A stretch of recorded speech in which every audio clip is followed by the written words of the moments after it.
সাতক্ষীরার ভোমরা স্থলবন্দর দিয়ে চলতি অর্থবছরের ১১ মাসে রসুন আমদানি গত অর্থবছরের একই সময়ের তুলনায় প্রায় ৫০% কমেছে। ভোমরা শুল্ক স্টেশন সূত্রে এ তথ্য জানা গেছে। ব্যবসায়ী ও আমদানিকারকরা বলছেন, ভারতে রসুনের সরবরাহ কমে গেছে। এছাড়া সেখানে মশলা পণ্যটির দামও বেশি। এ কারণেই মূলত আমদানি কমে গেছে। আমদানি কমায় পণ্যটির দাম লক্ষণীয় মাত্রায় বেড়েছে। কম্প্যাক্ট ভ্যাট সিস্টেম ডেভেলপমেন্ট, দ্রব্যমূল্য হ্রাস ও ভবিষ্যৎ ভ্যাট দায়মুক্ত থাকার মূলমন্ত্র। ভ্যাট দায়মুক্ত থেকে লাভজনক ব্যবসা পরিচালনার বিশ্বস্ত সহযোগী দ্য রিয়েল কনসালটেশন। স্বচ্ছ ভ্যাট আইনে দক্ষ ন্যায্য ভ্যাট প্রদানে। বাজার পর্যবেক্ষণে দেখা গেছে, চলতি অর্থবছরের এ সময় জেলায় রসুনের দাম গত অর্থবছরের একই সময়ের তুলনায় ৩০% বেড়েছে।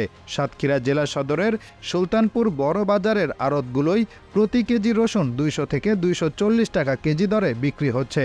এ বাজারের মেসার্স মামা ভাগ্নে ভান্ডারের স্বত্বাধিকারী মোহাম্মদ জহুরুল হক বলেন, গত বছরের এই সময় যে রসুন পাইকারি বাজারে বিক্রি হয়েছে ১৫০ থেকে ১৫৫ টাকা কেজি দরে, তা বর্তমানে ১৯০ থেকে ২৩০ টাকায় উঠেছে।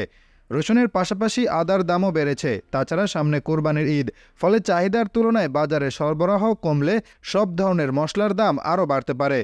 ভোমরা শুল্ক স্টেশনের রাজস্ব বিভাগ থেকে জানা গেছে, চলতি ২০২৩-২৪ অর্থবছরে জুলাই মে মাস পর্যন্ত এ বন্দর দিয়ে রসুন আমদানি হয়েছে ১৪,৯৭১ টন, যার আমদানি মূল্য ২৩৬ কোটি ৬৯ লাখ টাকা। গত ২০২২-২৩ অর্থবছরের জুলাই মে পর্যন্ত আমদানি হয়েছিল ২৮,৪০৬ টন, যার আমদানি মূল্য ছিল ৪২৮ কোটি ৯৫ লাখ টাকা। সে হিসাব অনুযায়ী আমদানি কমেছে ১৩,৪৩৫ টন। ভোমরা বন্দরের মশলা আমদানিকারক প্রতিষ্ঠান মেসার্স রাফসান এন্টারপ্রাইজের ব্যবস্থাপনা পরিচালক মোহাম্মদ আবু হাসান সম্প্রতি তার প্রতিষ্ঠানে রসুন আমদানি কমেছে অন্তত ৫০%। এর কারণ হিসেবে তিনি বলেন, ভারতে সরবরাহ কমে যাওয়ার পাশাপাশি দাম বেশি হওয়ায় রসুন আমদানি কমেছে।